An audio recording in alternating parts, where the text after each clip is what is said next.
ಎಲ್ಲರಿಗೂ ನಮಸ್ಕಾರಗಳು. ನಾನು ಅಲ್ಲಲ್ ಮುನಿಸ್ವಾಮಿ. ಮೊನ್ನೆ ದಿವಸ ಒಂದು ಮೀಟಿಂಗ್ ಕರೆದಿದ್ದರು. ಅಂಬೇಡ್ಕರ್ ಜಯಂತಿ ಚಿತ್ರಮಿ ಪೌರ್ಣಿಮೆ ಮಾಡಬೇಕು ಅಂತ ಕರೆದಿದ್ದರು. ಆ ಟೈಮ್ನಲ್ಲಿ ಎಲ್ಲ ಸೇರೋ ಟೈಮ್ನಲ್ಲಿ ನಾನು ಕನ್ನಡ ಪರ ಇದ್ದೀನಿ ಅಂತ ಒಂದು ಮೀಟಿಂಗ್ನಲ್ಲಿ ಮಾತಾಡಬೇಕಾದ್ರೆ ಇಲ್ಲಿ ಇರೋ ಸ್ಥಳೀಯರೆಲ್ಲ ತಮಿಳ್ನಲ್ಲಿದ್ದಾರೆ. ಅದಕ್ಕೆ ಕನ್ನಡದವರು ಪತ್ರಿಕಾಕರ್ತರೆಲ್ಲ ನನ್ನ ಕ್ಷಮಿಸಿ ತಮಿಳ್ನಲ್ಲಿ ಮಾತಾಡ್ತೀನಿ, ಅದಕ್ಕೆ ಅವಕಾಶ ಕೊಡಿ ಹಂಗಂತ ಕೇಳಿ ಮಾತಾಡ್ತಾರೆ ಅಲ್ಲಲ್ ಮುನಿಸ್ವಾಮಿ ಅಂತ ನನ್ನ ಮೇಲೆ ಅಪಾರ್ಥ ಮಾಡಿದ್ರು. ಅಪಾರ್ಥ ಮಾಡೋ ಟೈಮ್ನಲ್ಲಿ ನಾನು ಹೇಳಿದೆ, ನಾನು ಕನ್ನಡ ಹೋರಾಟಗಾರ, ಕನ್ನಡಕ್ಕೆ ನಾನು ವಿಶ್ವಾಸಿ, ನಾನು ಕನ್ನಡ ಮಾಧ್ಯಮ ಮಿತ್ರರು ಬಂದ ಮೇಲೆ ಅವ್ರ ಹತ್ರ ನಾನು ಕೇಳಿಕೊಂಡು ಮಾತಾಡೋದ್ರಲ್ಲಿ ತಪ್ಪೇನಿಲ್ಲ ಅಂತ ಜಗಳ ಮಾಡಿದೆ. ಆಮೇಲೆ ಬೇರೆ ಬೇರೆ ವಿಷಯಗಳೆಲ್ಲ ಮಾತಾಡೋ ಟೈಮ್ನಲ್ಲಿ ನಾನು ಹೇಳಿದೆ, ನಮ್ಮ ರಾಜ್ಯದಲ್ಲಿ ಕನ್ನಡ ರಾಜ್ಯದಲ್ಲಿ ಕನ್ನಡ ಫಸ್ಟು ಪ್ರಿಫರೆನ್ಸ್ ಕೊಡಬೇಕು, ಕನ್ನಡದಲ್ಲಿ ದೊಡ್ಡದಾಗಿ ಬರಿಬೇಕು, ಅದಕ್ಕೆ ಕೆಳಗಡೆ ಬಂದ್ಬಿಟ್ಟು ನೀವು ನಿಮ್ಮ ಭಾಷೆ ಚಿಕ್ಕದ್ರಲ್ಲಿ ಬರಿಬೇಕು, ಅದಕ್ಕೆ ಅವಶ್ಯಕತೆ ಇಲ್ಲ, ಬರಿಬೇಕಾದ್ರೆ ನೀವು ಬರಿಬೋದು, ನಿಮ್ಮನ್ನ ಯಾರನ್ನು ಬಂದ್ಬಿಟ್ಟು ಬೇಡ ಅಂತ ಹೇಳಿರೋದು ಮಾತಾಡಿರೋದು ನಿಜ. ಆದರೆ ಇದನ್ನೇ ನಾನು ಏನೇನು ಕನ್ನಡ ಪರ ಮಾತಾಡಿದ್ದೀನಿ ಅದೆಲ್ಲ ಎಡಿಟ್ ಮಾಡಿ ಇವಾಗ ನಾನು ಒಂದು ಜಾಗದಿಂದ ಒಂದು ಜಾಗ ಬಿಟ್ಟು ಬಂದಿದ್ದೀನಿ.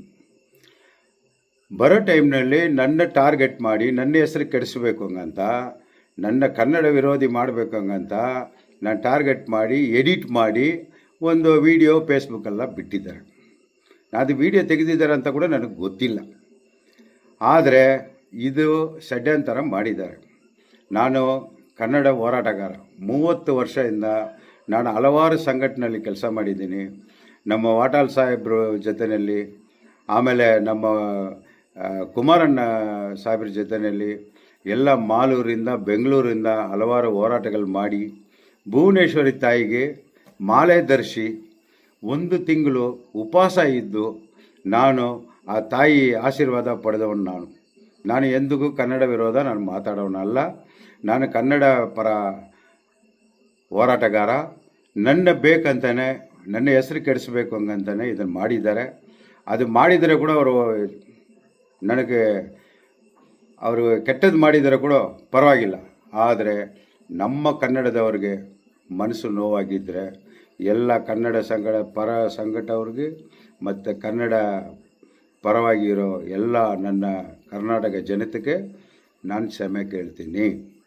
ನಾನು ಏನಾದರೂ ತಪ್ಪು ಮಾಡಿದರೆ, ಯಾರು ಮನಸ್ಸಾದರೂ ನೋವು ಮಾಡಿದರೆ, ನಾನು ತಪ್ಪು ಮಾಡಿಲ್ಲ, ನಾನು ತಿರ್ಚಿ ಹಾಕಿದ್ದಾರೆ. ಆದ್ರೂ ನಾನು ಕನ್ನಡವ್ರಿಗೆ ಮನಸ್ಸು ನೋವಾಗಿದ್ದರೆ ಮತ್ತೆ ಕ್ಷಮೆ ಕೇಳ್ತೀನಿ.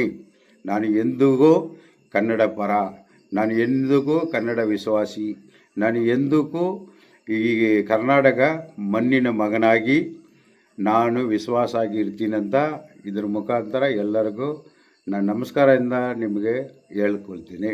ನಮಸ್ಕಾರಗಳು.